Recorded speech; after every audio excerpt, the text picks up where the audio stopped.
morning, everybody. Welcome to the Board of Education regularly scheduled meeting. Are we in compliance with open meeting law? We are. Will you please call the roll?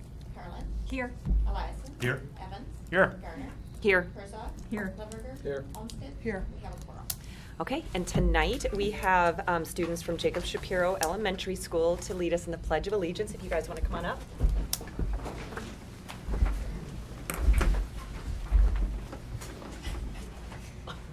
Whenever you're ready. I pledge allegiance to the flag of the United States of America and to the republic for which it stands, one nation, under God, indivisible, with liberty and justice for all.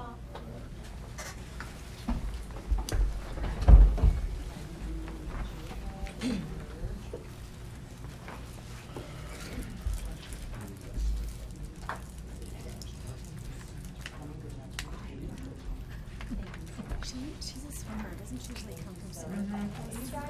Welcome to stay, but do not feel like you have to.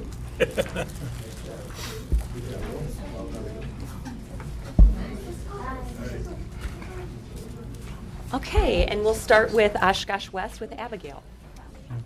Oshkosh West. So these are all our sports that just ended for fall. Swimming is actually still going on. Their sectionals is Saturday, and they took fifth in conference, and then loaded our regular scores. Golf was undefeated, which is pretty good, and then they took a first in conference. So, pretty good golf team. And then we had our Halloween contest on Monday. These are the top 5 winners for each category. So that was pretty fun. So student government hosts that.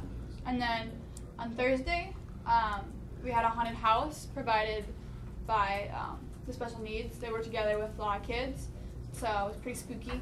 They hand out candy. That's fun. It's like an all-day event. So that's pretty fun. And then upcoming events on November 10th, next Thursday, we have our fall cleanup. So we're just going to clean up around the school. And then the fall play is November 11th to the 13th. And then kids took the PSAT today. So that's all I got. Thank you. Okay, and then we'll go right into the board or superintendent's report. And I will apologize in advance. It's really lengthy. I thought for 1 week difference between board meetings Yeah. we would have, but we laid over a number of issues last week so that we didn't have overload last week, but it accumulates in spite of that. So but we should celebrate that there are a lot of good news things going on in the school district. First of all, the Oshkosh Area School District Community Learning Centers recently celebrated Lights On After School with its students and their families who served at the programs, thanks to businesses who donated to these events, which included Pick and Save, Festival Foods, Walmart, and the Olive Garden provided great entertainment. I think I made it to about 4 of them. Did not make it to all of them, and some of them were taking place at the same time, so you can't be 2 places at one time.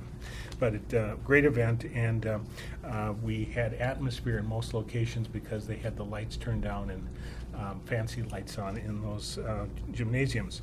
Carl Traeger, 6th grade students, recently participated in a variety of team building activities, which they attended at a camp in Plymouth, Wisconsin. Franklin Elementary students and staff held a hat day on October 14th, which collected $1 for each person who wore a hat of the day. The $160 that was collected was donated to Heavenly Hats Foundation, who ships headwear to hospitals and clinics for people who have lost their hair due to cancer treatment.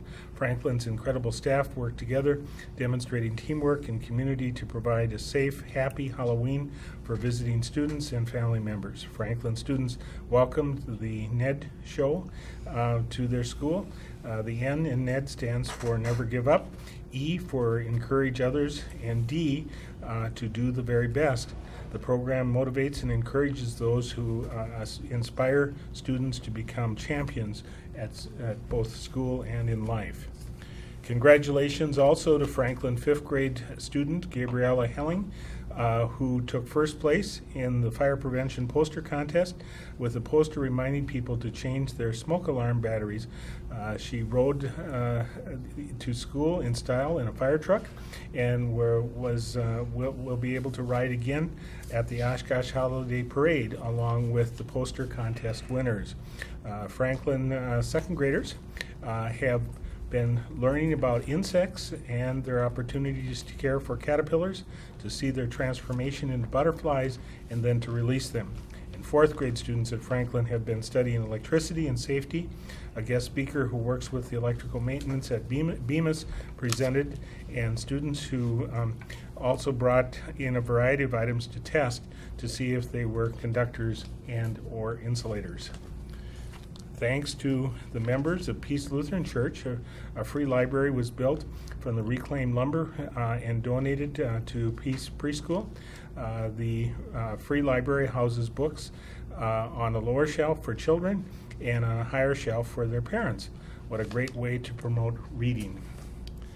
Second Chance students have become involved with many hands-on experiences since the beginning of the school year, including the second annual Northeast Wisconsin Construction Trades Career Event to learn about apprenticeship opportunities, creating a motivational mural for their building, research in creating delicious apple desserts for taste testing, and volunteering in the community. All of these opportunities to help them learn to become career ready.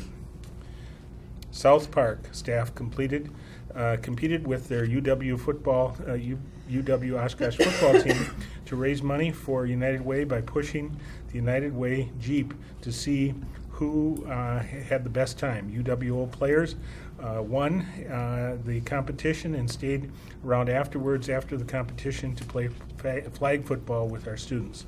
South Park Middle School will be hosting a Veterans Day Assembly on Friday, November 11th at 10:30 a.m., which is open to the public. Performances will include the band, choir, orchestra, and a guest speaker, and a poem reading by students along with playing of taps.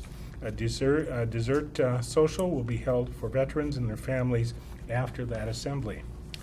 Oakwood Elementary kindergarten students recently visited Gabriel's Villa to perform their Hollywood Spooktacular for the residents, in which included singing, songs, and reading poems. On October 20th, Jacob Shapiro hosted over 100 people for their Title I Family Learning Night, which everyone enjoyed a spaghetti dinner, compliments of Olive Garden, and festival foods, learned about the New Bridges math curriculum, talked about the importance of reading, and were able to win prizes as a part of a raffle. Thank you for all those who made that evening such a success. In an effort to promote students' love for reading and learning, Jacob Shapiro recently added a community bookshelf where students are welcome to take a book home each day. Jefferson Elementary students and staff and mix up K-5 students each month in an effort to work together on activities that promote team building expectations and social skills.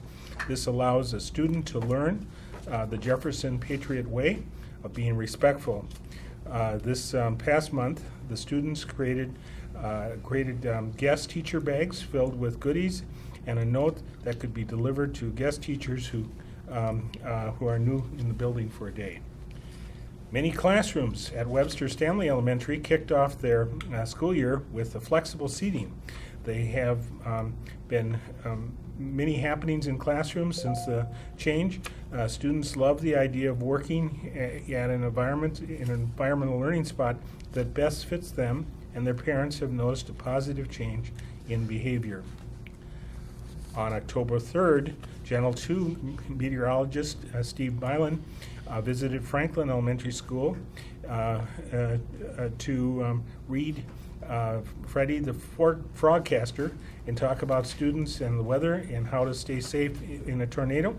The students' photo was featured on the news later that day. The students enjoyed the great presentations.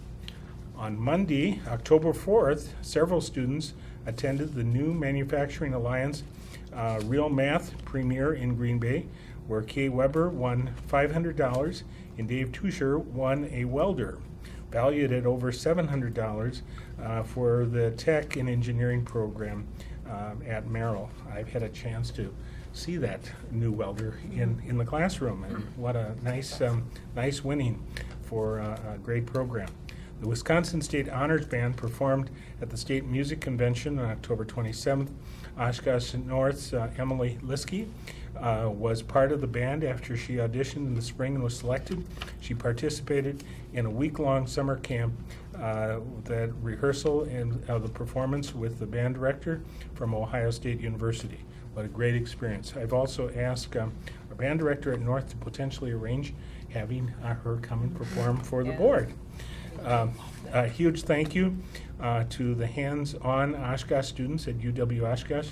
The group of students and staff recently visited Smith Elementary and helped with the classroom projects, painted access lines in the playground, and organized storage areas, and helped clean the background and outside school areas. And thank you to the Oshkosh Fire Department, Mr. Potts and Mr. Wessler, for fixing the school bell at Reed Elementary. A wonderful opportunity to once again have a familiar sound in that neighborhood. And 204 Washington Elementary students celebrated Walk to School Day on October 5th, along with special guests, which included the Oshkosh North community students, a staff firefighter and officer, Washington staff members, and even the school's mascot, the dragon.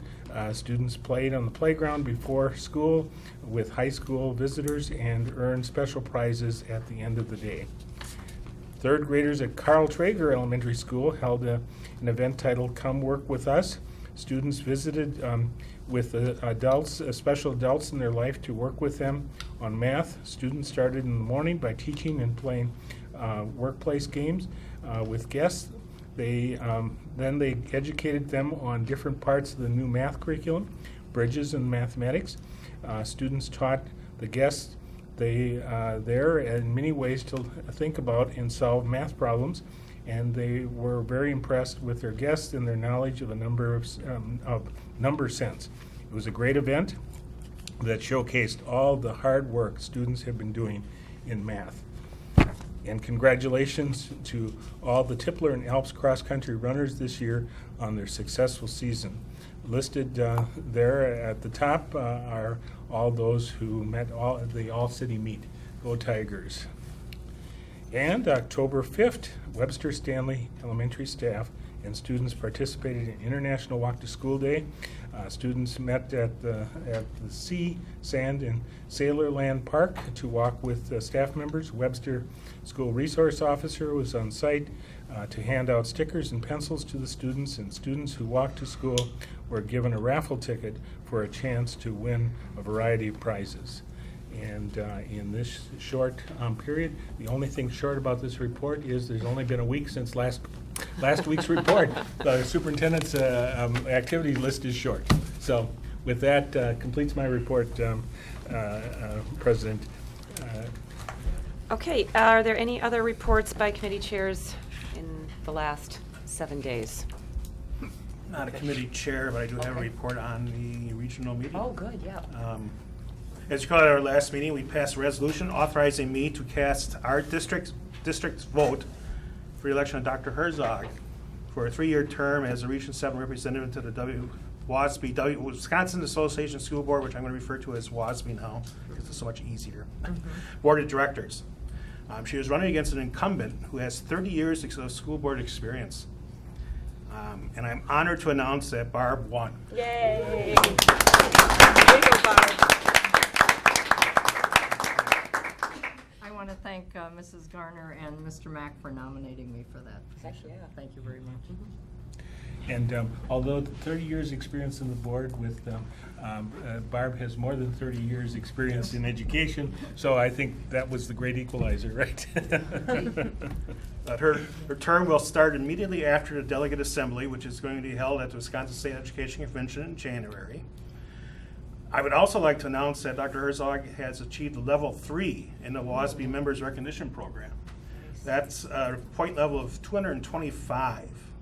And if you're keeping score at home, that means Barb's been earning that level just about every year. Yeah. I checked my point totals, and if my math is right, which is questionable sometimes, I should get level 1 next October. So that she's doing 1 a year, I do 1 every 2.5 years. Which I also want to say that at the next October Fall Regional 7 meeting, Barb, in her new position as a director of OSB, is going to basically be leading that evening. And it would be really nice if we could be there to show support for her. Nina, where it's held, had 6 of their 7 board members and their superintendent in attendance. So I think we have something to work for. Again, that's going to be held usually in late October next year. So. Thank you, Jim, and congratulations, Barb. Thank you very much. How exciting. Okay, any other reports? All right, then we will go right into our workshop for tonight. District-wide Data Accountability Report, Mosher Brown.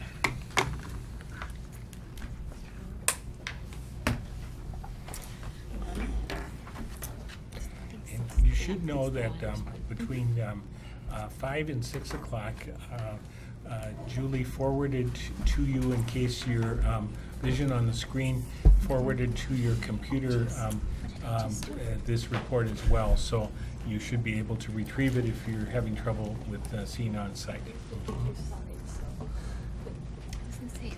There you go. Right. Good evening. And tonight, Kim and I are going to be co-presenting on our district-wide data and accountability for the 15-16 school year. Normally, you would think you would do it at the end of the year and you would close out with that. But with the way our data systems are set up currently within the state of Wisconsin, and this is the state level look, district-wide assessments, data was just released in mid-October. And so we are now, this is the first opportunity we could have for this. So speaking of the Wisconsin State Assessment System, there are 4 different assessments that are included in accountability, and those are the ACT statewide, and that's for all 11th graders in the state take the ACT plus writing, ACT Spire for grades 9 and 10, and I'll talk a little bit more about that. The Wisconsin Forward exam, formerly known as the Badger exam, formerly known as the WKCE, for grades 3 through 8, and DLM stands for Dynamic Learning Maps, and that's the alternative assessment for students with disabilities, and that's approximately 1% of our school district for students that take that. I was hoping at this time that we would also be able to talk about school accountability report cards, the school report card for the district and for the state. Those are delayed, and we are expecting a public release date of November 17th. So the first board meeting workshop in December, we will have a statewide report card workshop. So going into and specifically talk about the Oshkosh Area School District, I think you are all familiar with our strategic plan. And within our strategic plan, we have 5 priority areas. And so when we were talking about data tonight, we are really focusing on data pieces that inform priority 1, which is improving student learning for all students, and priority 5, strengthening partnerships and community engagement. We need to remember within that priority 5 is where we have I think it's goal 5A, where we're partnering with the community so that all students are college, career, and community ready. And so when we start to look at data, those pieces are really key in saying, do we have students ready? So as we start to look at data, if you remember from back in July, we started talking about what do metrics that inform our strategic plan look like. And that's when we introduced you to the 6 levels of metrics that we look at within the school district. And as a reminder, when we start looking at levels of metrics, levels 1, 2, and 3 is really where our board and community really focus at. Those are high-level data pieces that really tell us, are we meeting the progress within the strategic plan, and are we meeting those benchmarks and things that we want to monitor? Are we moving the needle?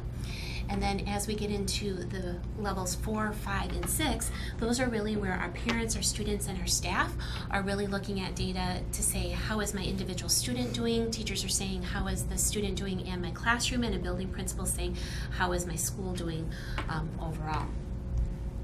So when we look at the levels and metrics, we talk about those levels, and I think the last time we presented, I had said that I really wanted that chart to be the arrows to be the other way around, because it's really the child or the student that is driving everything within our school district. And so this is a different look at the levels and metrics, with the student level 6 feeding all the way to the top, which is our completion priorities for level 1. Then we also were talking about, well, where does the information come that we're looking at? And so the middle circles going there are where those data pieces are housed within our school district, and where we pull them from or access them. And then as you go into blue, it's who is really using the data and for what reason, and then how are we applying the data and how are we using those pieces. So it's just another tool to help us like organize what we should be looking at. And by the way, if you guys want to stop us at any time or ask questions, please feel free to do so. Otherwise, we're going to just keep going. So the next piece here is all of our data sources that we monitor. So that's levels 3 through 6, and you can see there's a lot of areas here. And so in our strategic plan, we talk about monitoring those high leverage areas for you so that you can see it, because it's a lot of data pieces as we go through today. We are only keeping it at the high leverage points, and you're going to go, wow, this is a lot of data, but there's more. There is more. And so often we're asked, well, as we start to present things, that people say, well, don't you look at all the grade levels? Don't you look at a particular group of students? Don't you look at all these things? Absolutely we do. But as you start to look at our presentation, we are really going to keep everything at level 3 tonight. Okay? And so, and please do ask more questions, but just know that there is so much more that's underpinning it, level 6, level 5, level 4, but we're really going to stay at level 3 tonight. So, and as we're talking about the levels, and when we talk about things with staff, we all really need to be pulling in the same direction. And so when you look at our data pieces here, it's going to really make sense why our district-wide SLO or district-wide improvement plans have everything to do centered around literacy and closing gaps for our students with disabilities. It's going to be very evident within that. And so we are focusing on the district-wide indicators, but all of our schools have goals and strategies that are around literacy as well, and you're going to see that, and then as well as the classroom and the teacher.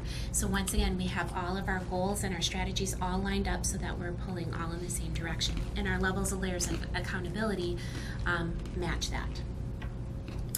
So let's start from the top. One thing that we look at when students graduate or they get ready to graduate is, are they ready for post-secondary? And one of those key indicators is ACT. And so up here what we have is the composite trends for the Oshkosh Area School District. And as you're looking at that, this is for the graduating class of 2016. And so when you look at ACT, there's going to be some data that I'm going to share with you, which is for all grade 11 for accountability measures. This is the ACT composite for graduates, because students can go back and take it again or take it multiple times. And so this is the reflection of that. So we're going to continue to report out on what's the graduating class and for grade 11. So that makes sense because you're going to see it in two different places. But if you look at the composite for the class of 2016, the composite is 20.3 for the Oshkosh Area School District, and the statewide composite's 20.5. And so now here's the audience participation question. How come we went from the class of 2015 at 22.7 to the class of 2016 at 20.3? What's shifted? Everybody has to take Raise it. their hands. Yeah, you can raise your hand. Yes, go ahead. Because it's all student testing now. Yes, Right, okay. yes. Every student took it, and then every student, there may have been students that took it multiple times. But that's the same across the nation or across the state. And so when we start to look at that, we need to be looking at other states that also have full participation when it comes to the ACT. So our composite has gone down as a state and as a district. Another key indicator to see if students are college, career, and community ready is you need to actually get a diploma. You need to graduate from high school. And so the certified data for the class of 2015 is out. And as you can look at this is the trends. We know that some students take a little bit longer than 4 years to graduate from high school, and that's okay because we have, different challenges. We really want our students to graduate in 4 years. And so in blue, you can see our 4-year rate. In orange, we have a 5-year rate, and then green is a 6-year rate. So for the class of 2013, 94.6% of the students that started as freshmen ended up, graduating in that 6-year time frame, 94.6, which is a key indicator of our alternative education programs where students continue on are working. And then you can see where the class of 2014, we went from 91.5 to 93.8, once again picking up more graduates. And for the class of 2015, we're at 91.6, and so next year you'll see where our 5-year graduation rate is. So we're maintaining in the 90% with the statewide graduation rate at 88.4. Excuse me, how do our special needs students appear in a graph like this who are entitled to stay in school until they reach age 21? They are going to appear as graduates. And would they be in the 5-year or 6-year? They would be in the column? 5 or the 6-year cohort. Thank you. Also, in a national context, Wisconsin being in the top half dozen states in the country, is that fair? As far as graduation rate Yeah. goes, yeah, Yeah. would be in the top. I don't know exactly, but we would be in Top tiers. Yeah. So then going on to four-year graduation rate comparison. So how do we look with districts in our region? And so we have Appleton in blue, Fond du Lac in orange, Menasha in green, Neenah in yellow, and Oshkosh is in purple for the class of 2015. So we can see where our graduation rates compare to neighboring districts. Another key indicator is then where do students go after they graduate from high school? Are they enrolled somewhere? That would be our hope. Are they enlisted? Or are they employed? Well, it's really easy to figure out if they were enlisted and if they enrolled somewhere because we have the data behind that. It's a little bit harder to know if they're employed. So let's take the data we do have, and this is certified initial post-secondary enrollment trends. In other words, right after they graduate, where did they go? And so looking at the class of 2015, of our high school graduates, the first fall directly out of high school, 52.2% of them rolled in either a 2-year or 4-year post-secondary. And then you can notice they 2.4% more were picked up in that second semester, and then that'll be continuing on. And you can see for like the class of 2011, 12, 13, 14, where their later enrollments come in. Does that include students that go to the armed forces? Are they No, military is not in here. Yeah. Now, it would include, for example, if they enrolled in an academy in West Point or et cetera, but it does not include military in here. So then that number would never be 100% because we always have. Correct. That number, yeah, when we say post-secondary enrollments in an institute of higher ed. School. Okay. It's actually school. Okay. Curious too, is there general data that follows that as the economy strengthens, enrollment dips slightly? When job prospects are abundant, does it affect enrollment?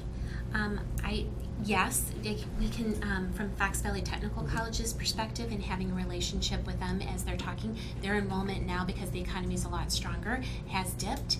And when there's high unemployment, adults are tending to go look for other ways to get more education, different skills for employment. So, right now, the technical college, the enrollment has dipped. It would make sense. And I We've think, remained pretty stable, though, if you look across. and hearing from the university level as well, that enrollment is down slightly, also because of economy being strong, and even for those pursuing a 4-year program. So, Is there any breakdown on gender? Oh, absolutely. So any of these things, you can go. Then that's getting like for good. But anyway, so for example, in our databases, like you could go in there and we could click on the blue bar on there, and it would break it out and it would show these are the students that went out of state, in state, where they went, male, female, etc. So if we want to break that all the way down, we can tell you exactly how many students enrolled at UWO, at Fox Valley Technical College, at UW Fox Valley, at Madison, etc. We know exactly where and their gender and all the other demographics that go behind it. Absolutely. What is the percentage of students, and average for Oshkosh, that do go into the military? It hovers between 3 and 4%. Oh. So, yeah. Okay.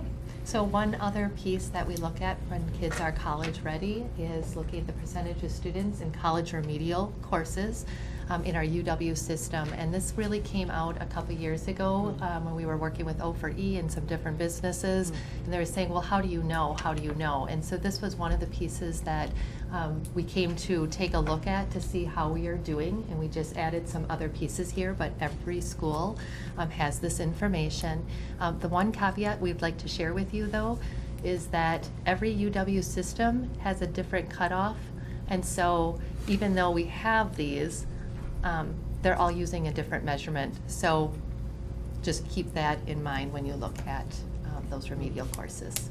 So for example, with the remedial math, one UW system school might define someone who is in pre-calculus. Another one might define remedial as being in algebra and trigonometry or something like that. Correct. So however those state schools define remedial. Remediation, those are the percents. Yes. Exactly. And it's highly related to kind of the strength of the mathematics faculty as to what level that they want to reach to when they're teaching. So once again, as we're looking at all these numbers, it's every single number and every single data point has the rest of the story behind it. Just like Jim was asking, well, now that I saw that number, I'm really curious about what's the breakdown between males and females. As soon as I see this number, I'm really curious about, well, what's the cut score between Madison and UW Oshkosh? What's the cut score between UW Platteville and UW Madison? You know, which are engineering schools? Like I want to know. But that's the cool thing about data, is that it always leads to more questions, right? We're never done. Yeah. So now continuing on with post-secondary enrollments and trends, one thing that we're working on and within our data dashboard is with academic and career planning and making sure that students are college, career, and community ready. One thing that we've said is that what a student is planning or saying they're going to do, we want it to match with what they actually did after they graduated from high school, because that means we're doing a pretty good job then of working with that student and meeting their hopes and dreams and goals, that we've found a plan and a route for them and they could actually execute that plan. So when we have those two numbers match, that's a good thing. So how do we know if those things match? So what we start looking at is postgraduate enrollment certified, like what did they really go and do? And so going across the top there, we have four-year colleges or universities. So you can see for the class of 2013, class of 2014, and class of 2015. And I also put in there the number of graduates, so it kind of gives you a perspective or whatever. You can see what did they do or where did they go and enroll. And in white is the students that actually enrolled. Like we know that they showed up at the door that first day of classes. And in pink is what they said they were going to do, that they were going to do. And so when the closer we can get those two numbers to match, we know that we're doing a better job of getting students college, career, community ready. Their plans are matching up with what they said they're going to do. So if you look at the class of 2015, 40.5% of them actually enrolled in a four-year college after graduation, and 53.5% of them said that they were going to do that. Okay, and then you can see where the 2-year is, and then you can start to see that trend that Stan was referring to as far as, you know, when you can be employed, and then post-secondary enrollment overall. And do not add up the numbers, because the numbers are not going to correspond, okay? So, yeah. And I get that, because there's a little bit of fluctuation between like what's classified as a community college and 2-year, et cetera, but it's pretty close. So you can see where our trends are. So once again, data leads to more questions, and then you're going, well, where did the other 48.8% go, or those types of questions, like where did they go? So, and that's a great question. Some of them are employed and some of them are enlisted, but then what actually happened? So, but just like anybody that's ever worked on, class reunions or trying to find where people went after high school, that's always a challenge, right? So now we're going to take a little bit deeper look at the numbers, because that's what happened to students when they graduated or after they graduated from high school. Now we're going to take a deeper look at the numbers from this past school year when it comes to statewide assessment data. And as we start to look at the numbers, remember these are numbers, and I'm going to use an analogy here for you, a blood pressure analogy. Like when you go to the doctor or when you have a health screening, you end up doing a lot of tests, right? And you get numbers. So you may get a blood pressure number. They may do a blood draw and you get a cholesterol number, etc. So let's take the blood pressure number for example. So depending on the day, the time, or whatever happened to you at that time, your blood pressure could be really high. Your blood pressure could be really low. It could be a number that you're going, I'm really happy with that number right now. I've been working on it. I'm happy with that blood pressure number. Or it could be really high and you're going, why is it high? What's going on with that? Or, etc. But why I'm using that blood pressure analogy is that once you went and got your blood pressure taken and you have that number, what do you do with it once you have that number? And also when you get your blood pressure taken, they usually go, you know what, this number seems high, come back and let's monitor and look at it for a while, because you don't know if that's what's really going on with high blood pressure until you see like a trend or like a pattern with it. And then from there, then you choose to do something about it, right? Or you may be happy and you continue doing those things. So right now we're going to be looking at our numbers when it comes to student assessment data, and from there we're going to be talking about what are we going to, now that we know these numbers, what are we going to be doing about it. Okay. The other thing is that blood pressure or like a cholesterol number, etc. We need to remember that does not define a person, right? Because you don't like look at a bunch of blood pressure numbers and go, this person's good, this person's bad, like if we did that right now, that wouldn't go over so well. So also keep that in mind too. Yeah.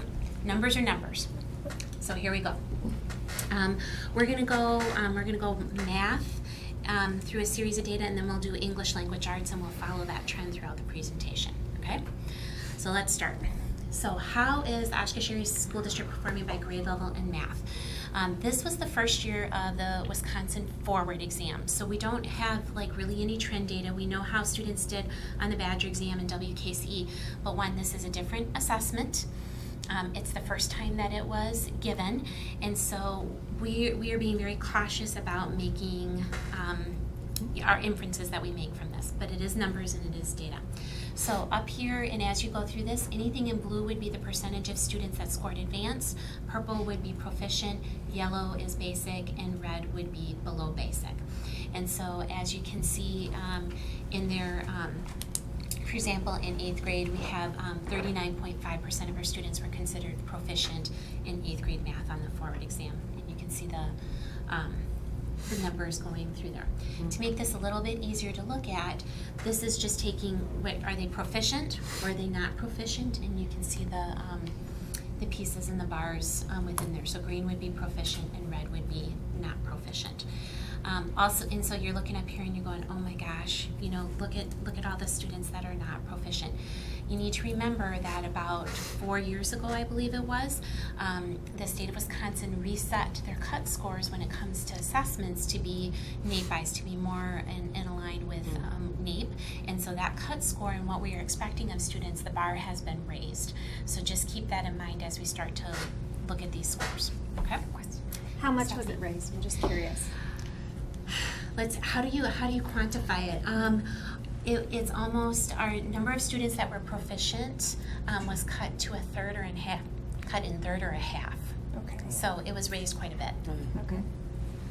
We went from the district being in 70 to the 80% to almost touching 90% proficient, dropping down into 50s and 40s. Lots of families had phone calls when they had first received the results because my child's always been proficient or my child's always been advanced, and now all of a sudden they're basic. What happened? I remember that. And the advance is so low, the percentage, okay. The cut scores in the bar is quite high. Then going on into math, so that was the Forward exam, and that's grades 3 through 8. So now we're going to go into grades 9 and 10, and this is ACT Aspire. And I put this chart up here because you also have to keep in mind we have the Forward exam for 3 through 8, then you have the ACT Aspire, and then you have the ACT. And as we go through this, I wanted to show you that these are all pieces that we need to put together into a broader data picture. So now you go into the ACT Aspire, and it's no longer based on like DPI, Department of Education cut scores. Now it's going into the Aspire or ACT readiness benchmarks. And so now the terminology has changed from exceeding to ready to close in need of support. And so once again, it's an indicator and we use that information, but we need to be very cautious that it's not saying the student's proficient or not proficient here, but it's the ACT Aspire is designed to predict like what their ACT score, composite score would be in grade 11 or at the time that you graduate. And so you can see up here, here's for grade 9 in math and for grade 10 in math. And so you're maybe going, well, what do you do with this? This is where as schools and as teachers or teams, you start to look at where our students, do we have students in the right programs or do we have them in the right places so that they are getting the support they needed, so that they are growing and that we're pushing them to achieve. So this is grades 9 and 10. And then we get into the ACT. So now this is where I change up. Before, remember I was talking about the composite, and that was for the class of 2016 graduates. This is for grade 11. So this is for the 11th graders. So this is really the class of 2017 when they took the ACT as 11th graders. Okay, does that make sense? Yes. So it's a different set of students. They're seniors now. Yeah, Got it. exactly. And so up here, I also wanted to show you on the left-hand side. This is Oshkosh. So 38.2%, based on the cut score that the DPI set, are proficient when it comes to math, and at the state, 34.8% of those 11th graders are. To put that into perspective, because sometimes when you think ACT composite score is a little bit easier to think about, our Oshkosh math composite score was 20.6 in math, and statewide it was 20.1. So on average, our students are at 20.6 for math, if that makes sense. Kind of puts it in perspective. So then reading, and we're going to start with the little ones and then move up. Correct. So for our 4K kindergarten, first grade, and second grade, they take the PALS, which really looks at phonics and phonemic awareness. And so you can take a look at where they are. And I just want you to realize, though, we're really looking, when we're looking at students and groups of students, we're going diagonally on that. And so we do see, from kindergarten to grade 1, something's going on with that class, and so that's something that we are digging deeper to see what's happening so that we can help support as we go forward. But other than that, we've had also some rises there too, so we've had a good focus with some groups. So just continuing to take that look. So if you look at the district down at the bottom, so in the spring of 2016, of our kindergartens, first and second grade, 76% of our students were at early literacy benchmarks, so we're on track, Yep. which is good. Is the difference, the big jump, it's almost 10 points between kindergarten, do you think it's a test? Is the test that much different? Well, we don't have a long trend period to take Okay. a look to see if it's really the test or is there something else happening. It's hard to believe And that you would So right now, dump. we really need to take a look Yeah, at okay. what's happening. And you'll see some of that later on when we Okay. shine the flashlight on Okay. where we're going. Is this the test that the kindergartners take differently than the first and second graders? Because isn't there a test that they take computerized? That's It's math. not this The one? PALS, well, PALS there's doesn't do pieces, that? but there's pieces where the teacher's working with the kids and there's parts where they go on the In computer, all but. three grades, so the test is given the same with all three grades? But it's going to look different at every grade, so it Right, changes okay. as the kids develop. Just thought I read one of you're them. thinking maybe access testing, so access Yes. for ELLs, Yes, that's what I was thinking. I kindergarten, remember and reading that's an assessment for language proficiency, English Okay. language proficiency. And so kindergarten is given one-on-one, face-to-face, Yeah. and then starting first grade all the way to 12th, then Mhm. that's given online with actually Right, for that's what I was the thinking of, littler okay. ones, Yeah. 1, 2, 3, or actually the writing is written Right. out, and then 4 and above, they do that online. Okay, right, that's where I was, Mhm. that's why I thought maybe this Yeah. was the difference, but Yeah. wrong But I group. think, Thank you. looking at the district and if we're improving as a district, that's kind of our key That's a good- indicator, and that's what we need to focus Yeah. on. So now we're going to go into ELA, and ELA stands for English Language Arts. And when you look at English Language Arts, the way that accountability is looking at this, that's a combination of reading, English, where you're looking at like the grammars and the components of the written language, and then wait a minute, I missed something. English, reading, and writing. All 3 components are put in there. And what's also different about the forward exam is there's also listening comprehension in there, which with a computer-based test, that's a new component that wasn't in place before. So students have on headphones, and there also is listening comprehension involved. So this is a combination of all 3 when you look at ELA, and so this is 3rd through 8th grade, and once again, blue advanced, purple proficient, going through the grade levels. And then, and once again, those are different students. This is not a trend. And then I'm going to flip to the next slide where you can see a little bit more between green and red, the students that are proficient and red. So a common question I get is Julie, are you telling me that like in 3rd grade only 36.7% of the kids can't read, or in 8th grade only 40% kids can't read? And I'm going, okay, time out here. So absolutely our students can read. But the question is when you look at computer-based tests and what this exam is doing, we're not looking at like reading the words and comprehension and answering like WH questions. And you know what I mean by WH questions, like who, what, where, when, why, right? The new age assessments are looking at, further like higher level thinking and critical thinking and taking and making inferences and going beyond that. So our students can actually read, they can read and answer those questions, but now it's the bar has been raised. Can they take it to the next level? Can they take it further? And so those are the things within our high standards that we've set in the Oshkosh Area School District we're continually working on, is that expectations for students are higher than they used to be. But so playing out, can our students read? Yes. But do we need to be working on text complexity and those inferences and those higher level critical thinking skills? Absolutely. Yes, and somebody did stop me in the grocery store and ask me that.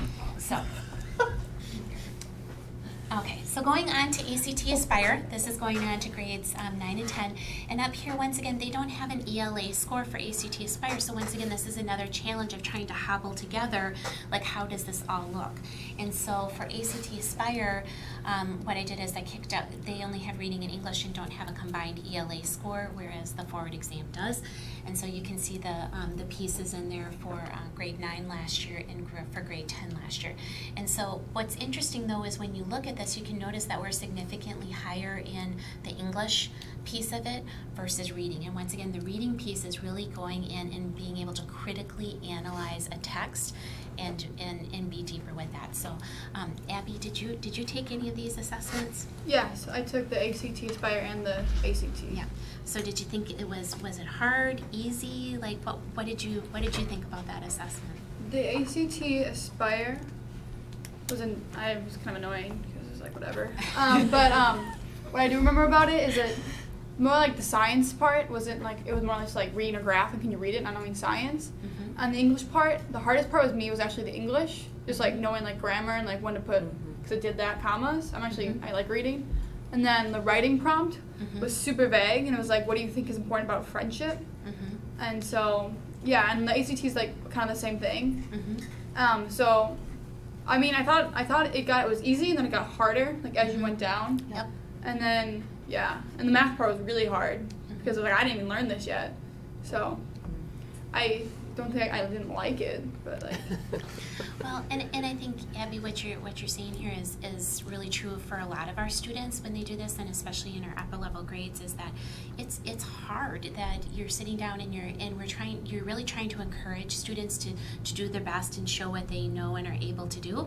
But sometimes it goes once again back to that blood pressure analogy. Sometimes you're having a good day and sometimes you're not, and that's going to impact like your scores and the things that and how you perform. And for some students, it's like, what does this even mean or do for me? And and going from there. So especially with like the ACT Aspire, I mean, my attitude was kind of bad, but like this doesn't really matter. It's just like, yeah, like the ACT I tried at, but like I didn't really care about the ACT Aspire. And that's a struggle, and something that our high schools have said is that how do you get students motivated to do their best and to try, and I think that's all high schools across the state of Wisconsin saying, is this really showcasing what students can know and are able to do?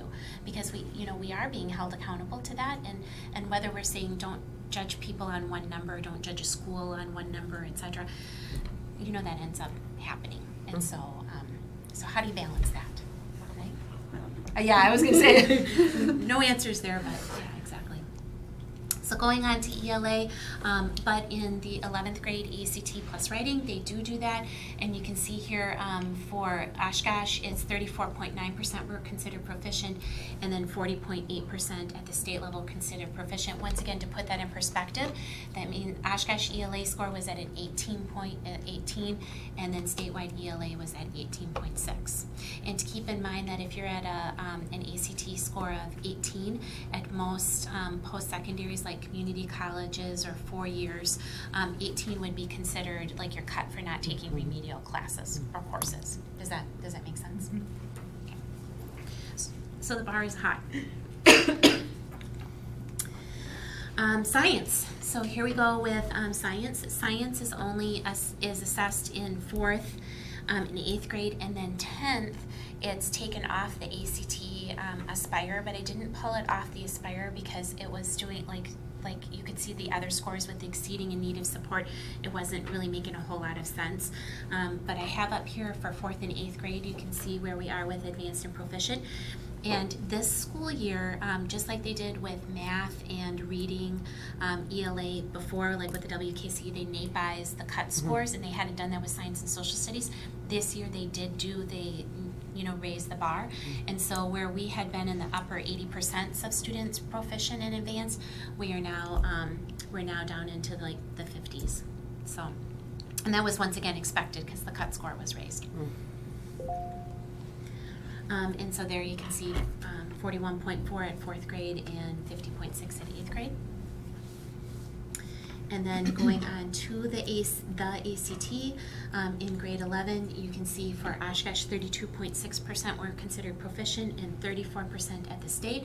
And once again, to put this in perspective, so here's 32.6 considered proficient, but the composite average score is 20.3. And then for the state, it's 20.5.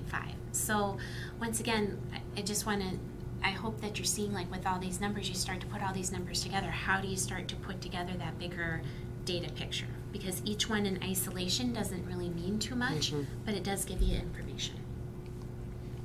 Going on to social studies, the forward exam does social studies 4, 8, and 10. And so at 10th grade, students take the ACT Aspire, and they take one assessment and the forward exam for social studies. So it's another assessment, and so then you can see the trend from advanced to proficient, and historically this has been the case that we go from 4th, 8th to 10th, or 10th graders tend to be stronger than the other grade levels at social studies. And I didn't do red and green. That was pretty obvious on that one. I'm gonna pause for a second. Do you guys have any, that was a whole lot. Do you have any questions as far as where we are as a district? A quick one, actually, compared to statewide averages are helpful. What do you have offhand the top sort of district score, like Whitefish Bay or wherever that might be in Wisconsin for? Is the high mark in any one of these maybe 22 or 23 district average? Or, do you mean like on a composite or on yeah. Percentages? Yeah, if we were at 20.3 on science and statewide is 20.5, is the range more like 23 and 17? Like what is the range? Yes, that would be about right. But I can get that for you off the top of my head. I don't have a range for you. Yeah, that would be about right. Okay, yeah. Let's put it this way: there's no school district that has an average of 36 composite ACT going on. So. Otherwise, they should revise it because you. Right. Exactly. Exactly. So, For like the higher expectations, like that were recently changed, was that like a statewide thing, or so like okay? So everybody, the cut scores have been changed for everybody in the state. And science and social studies was done for this new forward, the forward exam assessment for the 15-16 school year. But is that different from other states? Well, and that's where you have to be careful, is because the Wisconsin forward exam is done specifically for Wisconsin, and so you can go to Illinois, and Illinois is going to have a different assessment for their students in 3rd through 8th grade. And you're going to go to Minnesota, and they're going to have a different assessment, or Michigan. And so they may be based off of the same standards, so you could start to make comparisons that way. If this state, let's say this state is based on Common Core, then you could start to make some comparisons. But other than if it's a national assessment, then you can start to make some comparisons. So the ACT is a pretty reliable one that you can start to make comparisons on. Does that make sense? Yeah, thank you. Okay. Allison? So you were talking about raising the bar as NAPizing or naping Yep. the Yep. test. And so is there a way for us to take the data and nape it ourselves so that then we actually are looking more at not just our state, not just our region, but actually across the globe? Because our kids are all competing. ACT is really going to be. I was going to say you have to be careful because it's got to be the same assessment platform. Correct. And NAEP really is a national assessment, Yeah. but not everybody takes it. And Right. sometimes you're the chosen school, and then again, it's one school. It's not a whole district. So district, like for okay. for example, this year in Oshkosh, now I'm going to get this wrong. Tipler, Oaklawn, Smith, and Tipler, Oaklawn, Smith. And I'm going to get the last elementary school wrong here, but we're in a particular grade level. We're chosen at random to take the NAEP Oh, and in okay. a particular subject area. Okay. And so then NAEP, the National Assessment for Educational Progress, comes in and they bring in their own proctors. They contact us and they come in and they bring their own devices. Yeah. And the students sit down and they take that assessment. So we may be in, like at Tipler, it's 8th grade math, and they have a selected random group, and then that's how they come up with NAEP nationwide. But as a school, we don't do the whole NAEP test for a particular school, for a particular grade level, and that's just random statistical samples to say this is how we're doing nationally. And then the PISA, right? That's the global one. That's the global Okay, one. sorry, I Mhm. was wrong. Okay. And we have not been lucky enough to be chosen for PISA yet. Not yet. Not Okay. yet. Got it. Thank you. Yep, and it's interesting because usually for NAEP we have like one school, like for North Yeah. High School was chosen 2 years in a row, and then we didn't have anybody last year, and this And year now we you- have 4 schools. 4. So, And a variety. yeah. You have to know, the NAEP assessment, is that Mhm. sort of all student testing in federalized systems, like every other system but the American system? Do you have to know, Stan, like is that universal in Germany or in Spain or something? No, Select. it's selected also. So there is no universality in that. Okay. Yeah. Okay. And-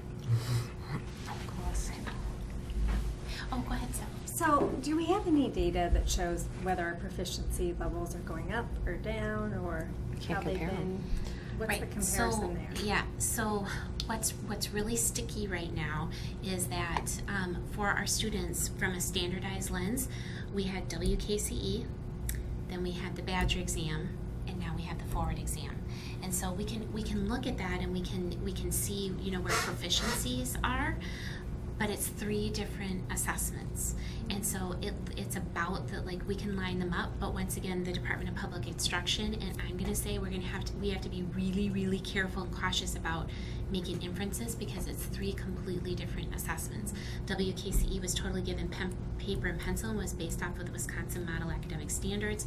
Badger exam was it was supposed to be computer adaptive, but it really wasn't computer adaptive, and it was based off of the Common Core state standards. And then now we're into the Forward exam, which is not computer adaptive at all, which is a standard form exam. And so when you're talking from a I'm going to get the metrics. Psychoanalysis. Yes, from that piece, we have to be really, really cautious about doing that. So that's where it comes back from the last time we talked about data and metrics, is that is so important that we are looking at internal measures when we start to say how are our students progressing, because it's really hard to talk about trends.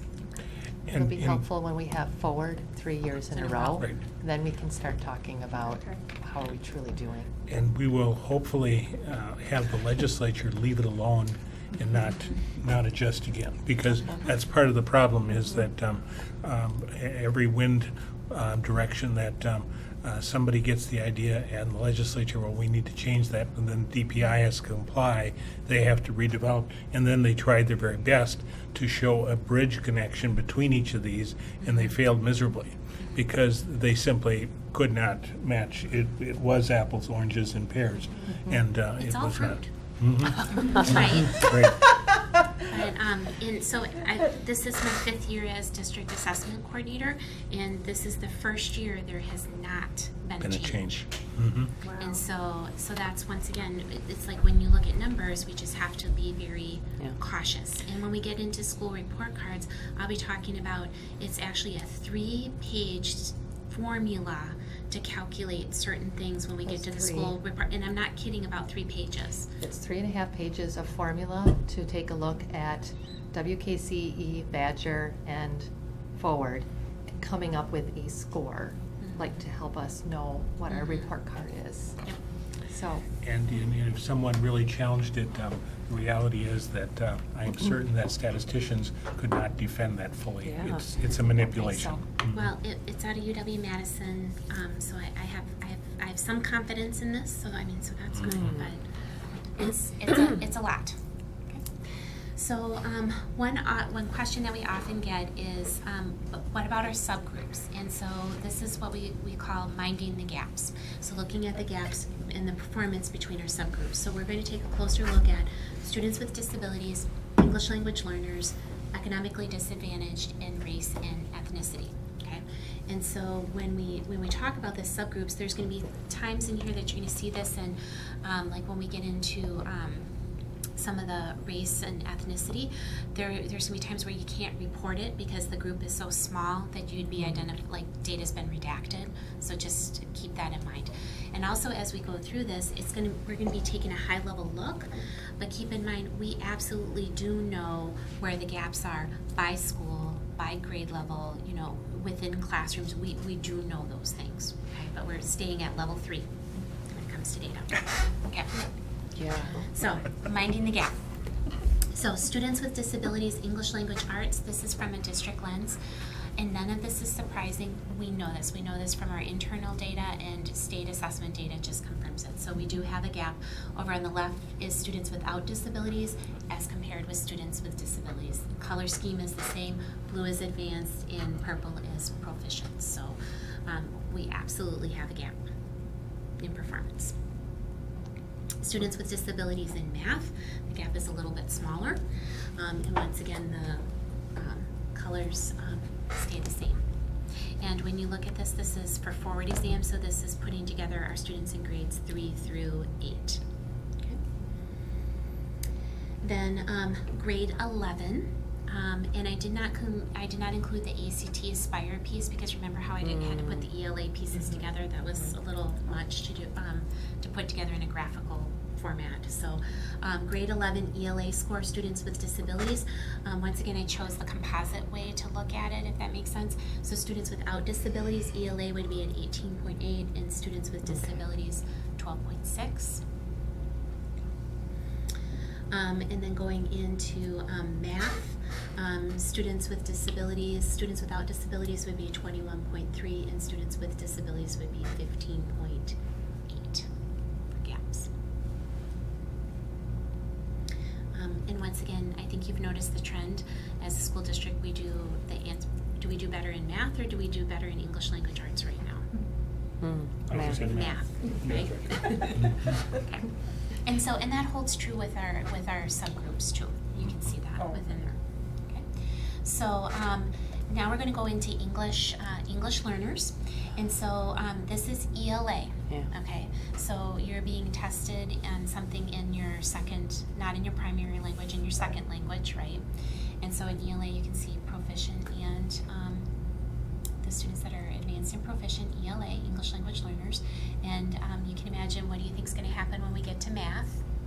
The gap Hopefully is it's a little better. bit smaller, right? Yeah. Yep, when it comes to our It's students. a universal language. And then when you go into imagine taking the ACT in a language other than English, right? Mhm. And so English proficient for ELA 18.1, our English learners are at 14.2, which is not too bad, not bad. right? Now look at this difference. There's hardly any gap, and this is mathematics, right? There's a And limit. so when you talk about, so when we talk about our English learners, and you go back into this, one thing that this tells us right here is that it really is about language, and it's not about instruction in other content areas. Does that make sense? Oh, yeah. Okay. Okay, going on to our economically disadvantaged in English language arts, you can see that there's a gap, but not as big of a gap as, you know, in, like, let's say the subgroup as students with disabilities. Remember, this is grades 3 through 8 in ELA, and what would you predict is going to happen with the gap in math? It'll be, the gap will be It's gonna smaller. a little bit smaller, Mhm. right, with the gap in math. And so when you see that, that tells us something about what we call universal instruction, like within your curriculum pieces, and we're going to talk about shining a flashlight on that. And then for grade 11, so economically disadvantaged, 19.6 non, and then 15.15. And then you can imagine what's going to happen with math. Yep, 21.9 and 18.2. Okay, so but once again, is there a gap? Yes, there's a gap. Then when you come into race, this is grades 3 through 8 once again, and because it's 3 through 8, we have a big enough group except for Pacific Islanders. And you can see across there, you can see the number of students that are advanced, proficient, basic, and middle. I think you can read that. Our group, our subgroup that we have the biggest gap in is our Black students. And then in math, you can see the trend is the same with gaps.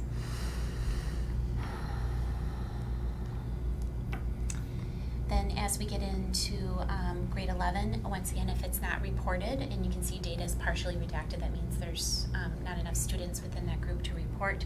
And then you can start to see across the board where we are with ELA. And then you can imagine what's going to happen in math. Math goes up.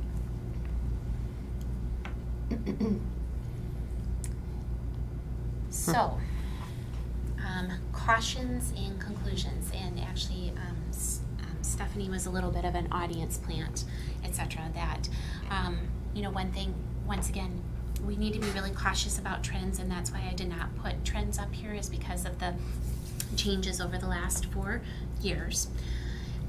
The other piece, and you've heard me say this before, students are more than just a number and a test score, and we have to be really, really careful about, and I talk about this with families, with educators all the time, is that we never ever should say a child is an A, or a child is advanced, or a child, like labeling somebody based on a number or a score, because every single person is more than that. So we need to be careful with that. When we are talking about assessments of learning and assessments for learning, these statewide standardized tests, if you're going to take it from, once again, a medical lens, assessment of learning is like your physical each year, and you see how you're doing health-wise. Your standardized test is, it's going to be morbid, but it's like an autopsy. You're looking at everything after the fact, and it informs you about things, and you can make changes, and we can make systems changes and curriculum changes, and it tells you about things, but it's after the fact. We want to be concentrating as educators in the classroom about what's going on in the classroom now, and how that impacts instructions, and how we can make a difference. And all of this, when we start to look at this, and this is what we're going to get into, because once again, you have questions, and you're probably going, what are you doing about that gap with special education students? What are you doing about the big gaps when it comes to, you know, race and ethnicity? What are you doing about those things? All of these are starting points for identifying areas in need of further examination. And the analogy that we've been using, Kim and I, is using a flashlight. You're going to take that flashlight, turn it on, and start to take a closer look. One of the things we do need to remember, and I go back to Steve's question about comparisons with Whitefish Bay, all of those categories that we just went through are almost minimized or non-existent in Whitefish Bay, because they will have certainly a segment of students with disabilities, but they probably aren't 15% of the population like they are here. And the minority enrollment, children of color that are children of university professors will do well. And those are the pieces that when we compare, and then the level of poverty doesn't exist because you can't afford to live there. There's a reason it has the street slang term that it has that I'll share with you off mic. Right. Yeah, because you're not going to live in that environment, and because poverty, the cost of housing wouldn't be there, and the zoning regarding multiple family dwelling is very controlled. Yeah. But I also want to say with that, those may be reasons or external factors, but those things don't predetermine what we can do with students and their achievement and their learning, because we know that all students can learn, and we have that big, and that's why it's priority number 1 in our strategic plan, that all students can learn. So what are we doing about that? So coming up here, the other thing I want to point out to you is that with standardized testing data, those are lagging indicators, and so Kim and I are going to point out to you some things that we've already predicted that we predicted continued needs in ELA and gaps in subgroups. I think you've heard me say that we've been working on this, and we predicted these things were going to happen. And one thing that we predicted is that there would be a decline in elementary math scores. And so, like we said, we're not looking at trends, but we also didn't see like an uptick, or we weren't maintaining some things. Like there were some key, we're going, this doesn't seem right. And so our response is we really think it's our math curriculum. And if you remember when we came to the board in the spring, we said we're doing the math curriculum, we picked Bridges, and we had other data behind that to do that. Well, we predicted it, and our state assessment scores panned out. We did the right thing. We had the right pick, and what we're predicting now is that for the forward exam next year, that we're going to see an uptick in our scores, and this is the reason why. If you look at these 3 bar graphs up here at the top. Oh, thank you, Kim. If you look at the top, grade, the top one is the bar graph for all 5th graders in the Oshkosh Area School District. 39.7% of students were proficient or advanced, tested proficient. And in the state, 45.5% of all 5th graders were that. At Franklin, all 5th graders participated in the Bridges pilot. At 5th grade in Franklin, 60.3% of students were proficient. That is very statistically significant when it comes to that. Yes, and so when you're looking at data like this is confirmation data from more of a systems lens, when it comes to curriculum. So this is where standardized testing and stuff helps us make systemic decisions. And in this case, our internal data and internal indicators panned out, and it really did predict this out. Good choice. Doesn't Franklin also have a high percentage of economically disadvantaged? Yep, So they're not. They're more in the like a higher. They're more in the middle. They're more in the middle of the school district, and they absolutely. I would say they would be a very typical elementary school in our school district. Right. And they still got so high. Yeah. It's really exciting. Yeah, and that's all 5th grade students. So yeah, very, very exciting. So once again, you take the data, you use it, you shine a flashlight on it, use it as an indicator, and you go from there. So speaking of that, Kim. So we're going to take a flashlight look. One of the areas that we've known about is literacy is an area that we want to explore. And so we're going to look at elementary and then secondary because they're 2 different beasts. Literacy is very complex, and what we know at the elementary level is that half of our teachers at the elementary level are now new in the last between 1 and 4 years. So lots of new teachers who are taking a look at this. So one of the things we want to do is do some professional development. We've done professional development about our philosophy and what does that look like, and kind of more of a high level look. But now we want to take it and really get into, I guess, what the teachers would say is exactly what I need in the classroom right now. And so one of the pieces is literacy acquisitions at K2. That's actually a full semester course that we take, but there are some really key pieces from that course that we want to make sure that we provide to our teachers in K2. And then there's a similar course, 3-5, called Literacy Development, and that's another key piece. So we want to give them the tools to feel like, okay, we really understand what this looks like. Another piece that we've been working on is a scaffold of integration of literacy components, and we're doing a grade level pilot right now at Washington School with some first grade teachers there who happen to be newer teachers in the last few years. And so it's really breaking literacy down so they know exactly what are they looking at for phonics, what does that mean for me for guided reading, what do I focus on for shared reading and shared writing, because there's a lot there. And so we're breaking it up differently because we are seeing that we need to do things differently, and we think that's one of the reasons is we have a lot of new people in our system, and literacy isn't something that you learn it in college, but you could study it your whole life and still have more to learn, put it that way. And then, of course, some continued focused walkthrough monitoring and feedback.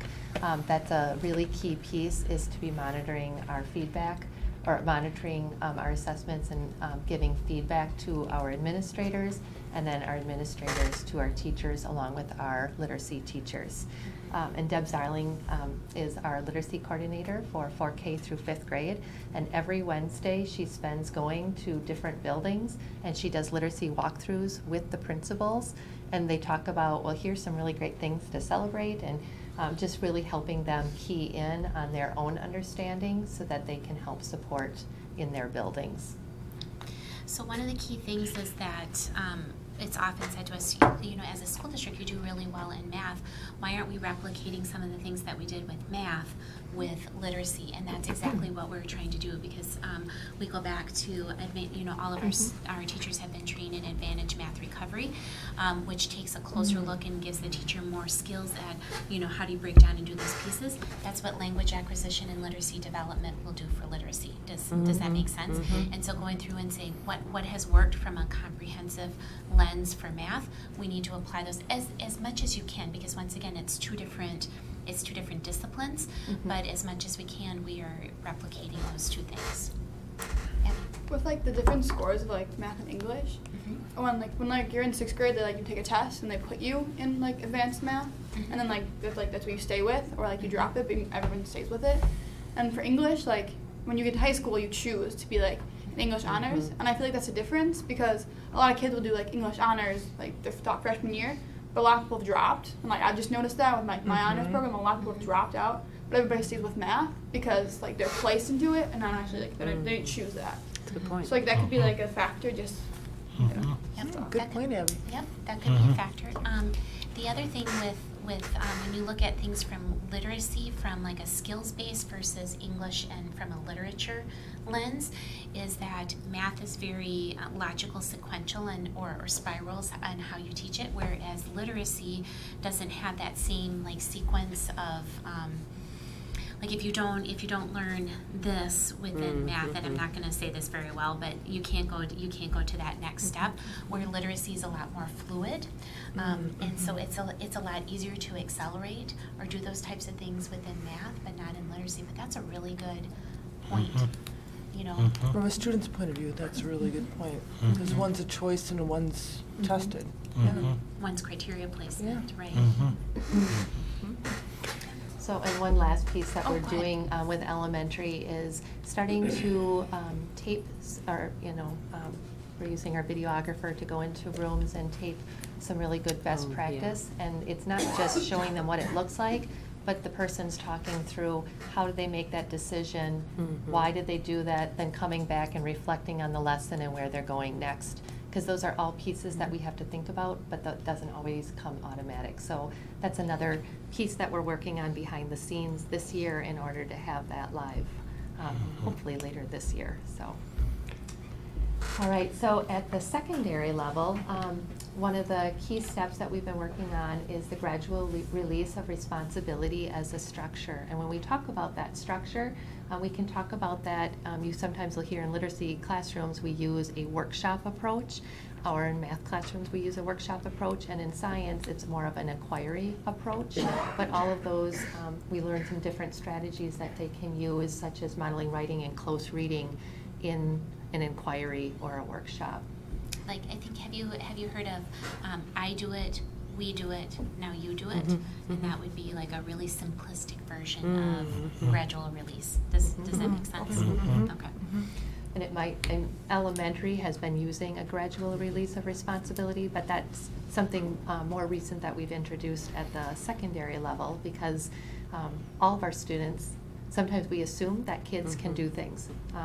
Listening is one of our standards, and so we assume that kids can listen, but have we really taught them the different ways that they can listen in? And so it's, doing that modeling of that gradual release of responsibility as an example. And then again, more frequent monitoring of student data through an electronic data wall, and that's a key piece that Julie has been working on behind the scenes. Because at the secondary level, besides grades, what are the other key data points that we're looking at with students, and how do you look at and arrange that data for when you're talking about West High School, 1,800 students, North High School, you're talking about close to 1,400 students. How do you do that? And so we're looking at electronic formats to be able to organize the data and for teachers and grade level teams and other teams to take a look at and have easy access to, so that you can make those instructional decisions for individual students, small groups of students, classrooms of students, grade levels of students. How can we make adjustments based on that? So really leveraging our technology for that. The last piece is that supporting that school-wide literacy improvement plans, and we've done that in a variety of ways. Our whole professional development calendar, as that was being developed, we took a look at all the various ways that we can help build that in, so it's a natural scaffold throughout the year to help support those literacy practices. Is in addition, Julie and Lisa Weiss and Deb Zarling and myself, we present to either the secondary, elementary principals with key pieces of information, and then every all administration meeting, that's a key piece of instruction. In fact, on Monday, we have a 2-hour session just around data and literacy points that we're doing with It's going to be great. It's 2 hours of monitoring a culture of learning and literacy. So, I don't know. I'm excited about it. We're all like, And not only that, we think it might be engaging. And we're all invited. Julie and Kim have used, the flashlight approach, and the model, as I look at it, it is being, I would use the medical prescription model of writing a prescription that is specific to respond to the deficits that are found, so that it can be altered. And yes, we can see it with a flashlight, but in addition, once we have identified it, the next step along the way is to alter the delivery of instruction to respond to the unique learning needs. And that is a far more complex world in literacy than it is in math, because as described, the mathematics, it's so sequential. But if one looks at the requirement for effective absorption of literacy skills, they expand and grow and adjust. And if you just, I always think of walking into the range of reading material in a library that can be so broad, let alone you get into textbooks or learning online, and the broad expansion of not having a solid ability to translate the basics of words, of word parts, and then translate them into both readability, but also having the skills that relate to adjusting to the knowledge of what's contained in this complex word. Its roots, its origins, and all of that. And for me, it's always been helpful because of having absorbed, sometimes suffered through 4 years of Latin. Helps a whole lot with literacy. bring back Latin. Yeah, because but you know and understand where that word in that subject, in that science comes from because of that. Well, we're not going back to teach Latin, but what we have to do is be able to develop the word dissection skills in order to translate that to the next level. And and I think you just said cursive, I Oh. would actually like to go on record. And this is another, Yeah, and we this do is both. another one that we get asked in the grocery store. Yep. It's like, how Yes. come children aren't learning cursive? We absolutely teach cursive starting in 3rd grade. It's reinforced in 4th and 5th. We use the Zahner-Bloser model of cursive writing, absolutely, and we do Keyboarding teach in and we do second teach grade. keyboarding. So, Mhm. And so when we is can that? so we can clarify grade is that keyboarding? absolutely Starting in do. 2nd grade. Mhm. Yeah, with the keyboarding thing. But here's the thing: is that as children are growing up, and we know that you choose what works the best for you when it comes to keyboarding, and you choose what's best for you when it comes to writing. Because we know as adults, if you think about it as adults, not all of us use perfect cursive, right? I mean, like I use a combination of both, and that's going to be the same thing with children. It's going to evolve over time. So, but we absolutely do teach cursive in the Oshkosh Area I School only District. write in cursive, so if my children want to read my letters, they better learn to write in cursive. Any other printers here? I'm a printer. Yeah, I'm and so, I total mean, cursive. but thank you for saying that, because My that husband helps clear is a up printer. a curriculum question that we Yeah. have quite often, Yes. So when it comes to closing the gaps, Kim? Oh, yeah. So one of the things that is happening is we're giving the Fondas and Pinnell assessment, and that's something we give 6th through 12th grade. You've heard us talk about DRA in the past, a developmental reading assessment. That's similar. The Fondas and Pinnell is similar, where the students are reading a passage and then answering some questions to figure out where they are and where we need to move forward with them. So that's a new assessment piece, and it's really how do we help move forward? So we want to have that assessment piece. In the elementary, you remember last year we had additional funding in Title I, and so we added an IST special ed math and an IST special ed literacy person, and both of them are, now of course there's 2 people for the entire Title I schools, so they're focused really on just 3 schools right now, and working with individuals to really help with either in co-teaching classrooms or helping out with some special ed teachers to guide them and where they could go curricular-wise, and to help support the students that they're working with. In the schools that were chosen for them to work with, and the grade levels that are targeted are once again based on the data with that's deeper than, or the details that you haven't seen. So. All right. And then, of course, all students having access to universal instruction and the regular education curriculum. We think that this is part of maybe the reason why we have a gap is sometimes our students are not in the classroom for that universal instruction piece. And then who's making sure that they get that universal instruction piece when they're out of the classroom? And I think best of assumption is everybody kind of think, okay, you're taking care of that because I'm taking care of this piece, or nope, you're taking care of this because of this piece. So that's really, we're coming together to make sure that that universal instruction piece is taking place, because it's so critical that they receive that. There's something else. Oh, and another piece we wanted to talk about is there's just a change from the, as far as RDA, or that results-driven assessment. It used to be when they did IEPs, it was really focused on compliance, and now it's changing with RDA that they have to focus on growth for the students in IEPs. And so that's also a paradigm shift, and I think a good focus, because that's really where our focus should be. So we think all of those pieces together will help move us forward. Good. So as we continue to look at this, we are absolutely, we stayed at that high level data level 3. We are absolutely monitoring data at levels 4, 5, and 6. Teachers are looking at it every single day. We are absolutely working with individual schools, grade levels, and classrooms based on those data indicators. Just like we said, the ISTs for special education were placed at schools based on their data, and the data is used to guide instruction and next steps with students and groups of students. So a lot of times when we do these high-level presentations, you're always like, but what about this, or but what about that? What are you doing with this? We are absolutely doing those things. It's just you can't fit that into, now we're already at an hour and 10 minutes of presentation.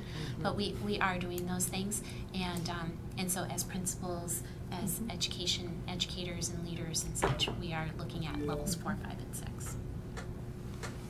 And questions? Yeah.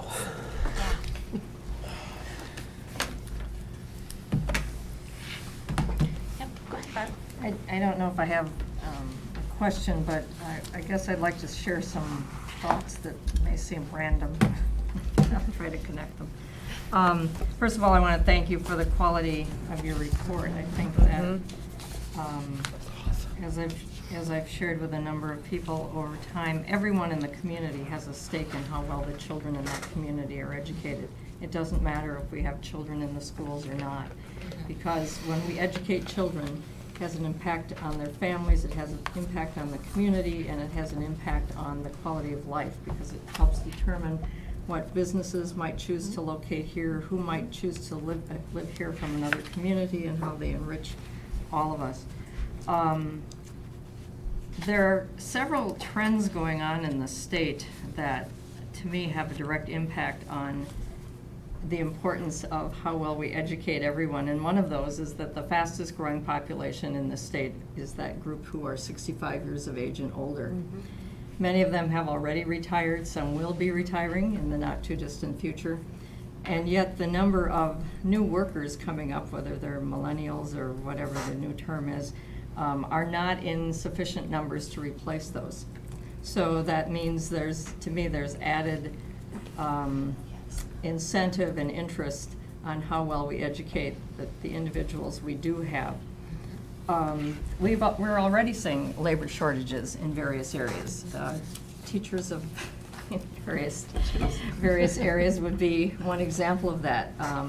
When I first came to the district in the mid-'80s, there was what was then a new report on a labor shortage task force that had just published its results, and their number one concern was that we didn't have enough welders.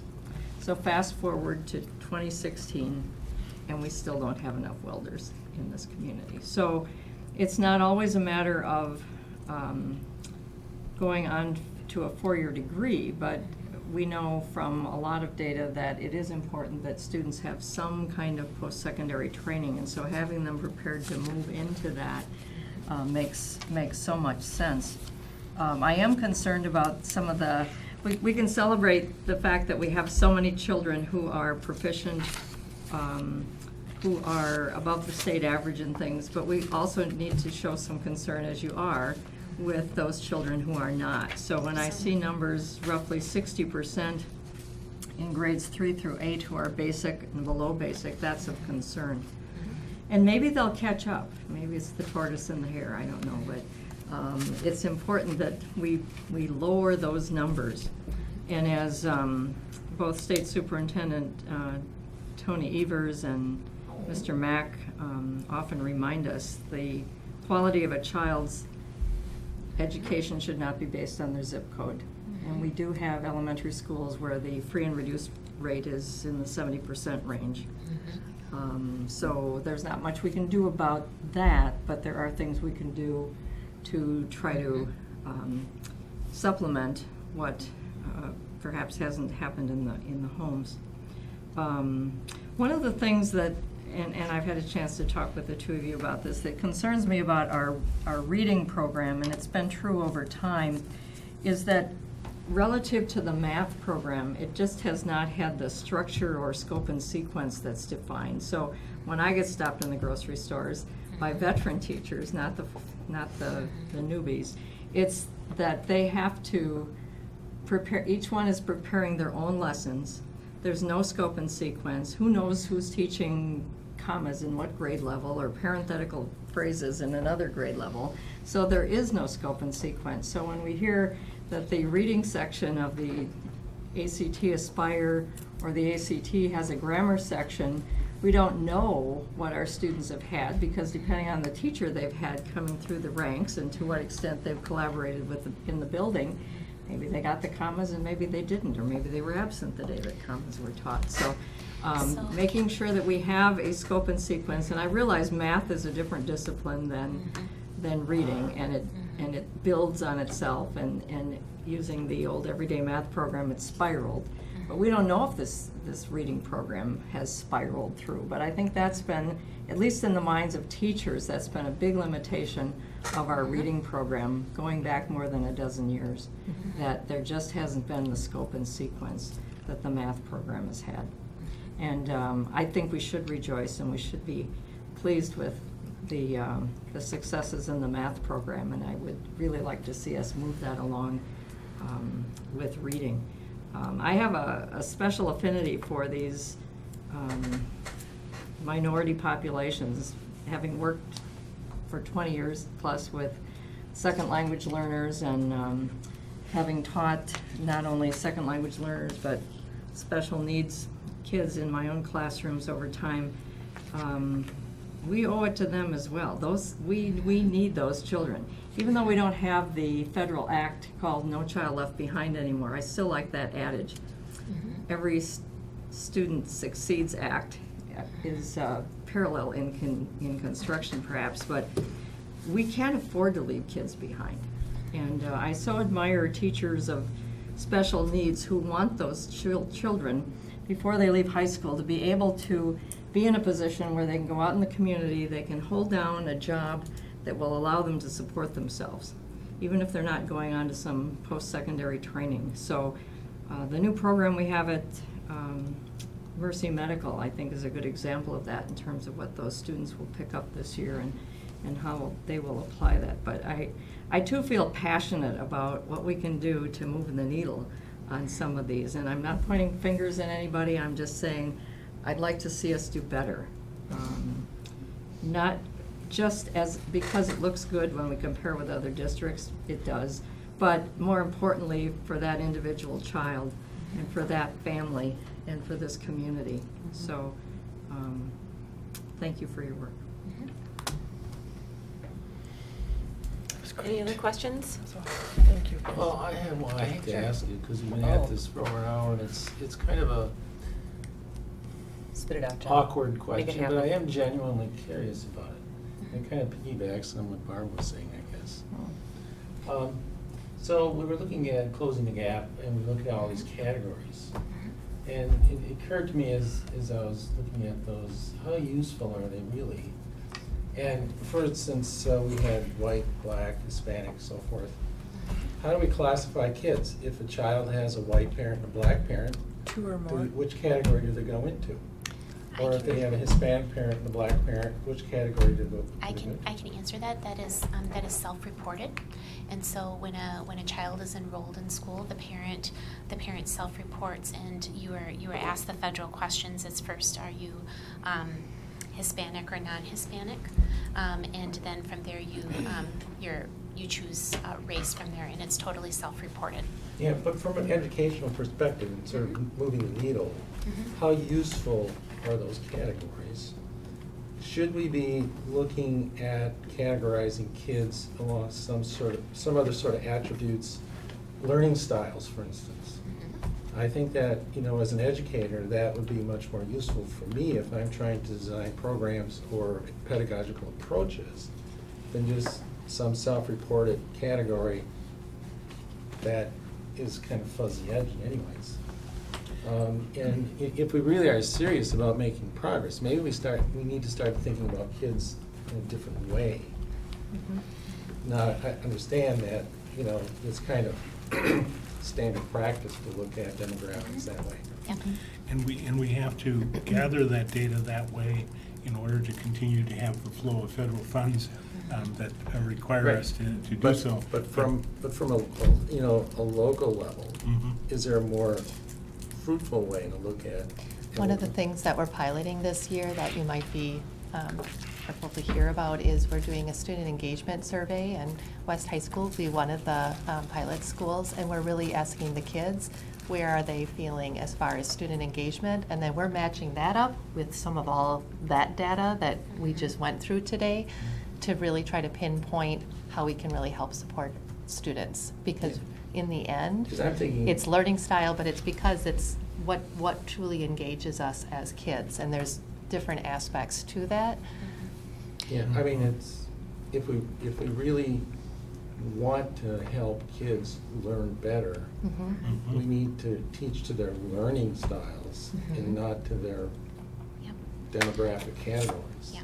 So as you start to dig deeper into our strategic plan in priority area 1, it talks about creating an environment of personalized learning, and that's really getting at the heart of that you're talking about. Is that we're not being teacher directed or teacher centered. We're not even being student centered. We're flipping it around to be learner centered. And so once again, I know it's necessary to do these presentations. I know it's necessary to monitor and all that kind of other stuff. But you're absolutely right, John. It's the learner that's at the heart of all of this. And so what we're not seeing when we're looking at, when we sit at level 3 data, is we're not seeing the child that is in the classroom working with that teacher every single day. We are not seeing those individual struggles that we can start to make generalization and have commonalities about, and can tell a little bit more about their background based on the demographic pieces that they're in. We know that should not define a child, but it does give us insight into what maybe some of their struggles or their barriers or things that we need to overcome when we look at them as a learner. But you're absolutely right. You don't see that when you look at these big things, that we really are striving to be learner-centered, personalized learning environments so that we improve the learning for all students. And in the technology tool that's now in our hands of our students from 6th grade through 12th grade is a beginning of that. And as I watch teachers in our middle schools and our high schools, the best of our teachers, when I watch what they're doing in engaging students, they are altering and modifying what they're presenting, and how they present either a question or how they correspond with the student is different based on what they have discovered as the learning style. And part of what we don't necessarily have is the best tools to help teachers learn what the particular learning style is. It is by trial and error. They discover, and they have to keep going back and redoing their approach with the student, because if they're not reaching the student in one particular way, they go back and they start over again. And I see that in a number of teachers as I watch their interchange and discussion with students. And then particularly I see it as preserving that 5, 1, and 1 in our secondary schools, that individual hour where teachers are working with either small groups or individualizing and instruction with students. That's where learning styles become very clear to teachers, and being able to respond and adjust and go back and say, now, if you didn't understand it this way, how can I modify and adjust that the approach with you? And I see that particularly in math and science.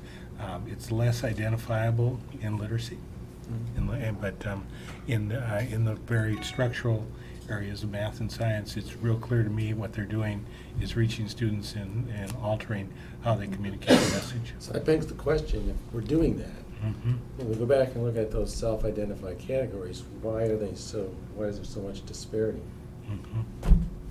Yeah, it's not universal. That's part of the issue, and the roots with children, and and we see that gap as 3.5 and 4-year-olds as they enter our 4K programs. We kind of still, because we have a factory production model of delivering education, is we move them along the quote assembly line, all at the same pace with the same direction, as opposed to being able to tailor and say it's okay that it takes longer for some students because of where we're meeting them at their needs, and on the other end, how can we advance students out? There's no reason why you have to be 17 and a half or 18 to graduate from high school. Maybe it's okay at 15. There are models where you have mixed ages in the room because their ability group, not age grouped. Is that something we might want to experiment with in this district down the road someplace? Yep, that's occurring at Alps Charter School right now. So grades 4 through 8 it's mixed in ability grouped. So. And there have been times, I know my son was part of a group that looped. So they shared, it was half and half of, a lower grade and an upper grade, but it wasn't based on an ability like you're presenting. No, I think we actually explored that a little bit a Look couple at of it a years lot. ago when we were Mhm. thinking about Mhm. re-enrollment issues and things like Right. that. Mhm. Yeah, creating the universality with that is a critical issue, and if we were able to create on a large-scale basis an ALPS-type model, it would be the ideal world for us to be in. One of the things we often talk about is a three-tiered stool, student, parent, and school. We've talked a lot about the schools, we've talked a lot in terms of general data, the upper-level data, and we've talked a lot about students in a general sense. But we haven't said much about parents, and yet I don't know if it's more true or I've just observed it more at the elementary and perhaps middle school levels. Teachers tend to ask parents, you know, what works best with your child. You know your child better than I do, or you've seen your child over a much longer time than I have. What insights can you share with me so I can be successful with your child? Teachers do that regularly. High school people probably do it as well. I just haven't probably seen as much of that. I can attest to that because my They son don't. is in high school and he's had 3 different teachers who have asked us for additional information. Now, that's not everybody, but Right. still, you know, and I believe from even a conversation, they went through that information because they were able to share some things. So it's Mhm. insightful. Any other questions? All right. Thank you so much. Well done. Thank you. Thank you, ladies, so much. Okay, moving on to requests for future agenda items. Yes, ma'am. Could we update the short-range and long-range agenda items lists to include those things that are cyclical throughout the year? I know we have some, but could we have a bit more comprehensive list so we can anticipate a little bit more what's coming? We'll take a look at that and see what we can do. I know, for example, in January, we should be looking at administrator contracts as one example, and direction to our WASB Delegate Assembly representative in early January so that he can vote on January 18th. So just maybe a couple of those things that we know are going to be coming up. That are simply standard or Yes. legally processes we need Right. to deal with. Thank Mhm. you. Any other requests? Okay, any announcements? Yeah, as happens occasionally, the Education Committee is going to meet in about 12 hours back here. And also, if you're out and about on Saturday night for the gallery walk, our K through 12 students are going to have their artwork at the Masonic Center Yep. from 6 to 9. Okay, any other announcements? All right, I'll need a motion to adjourn. So moved. Second. Please call the roll. Carla?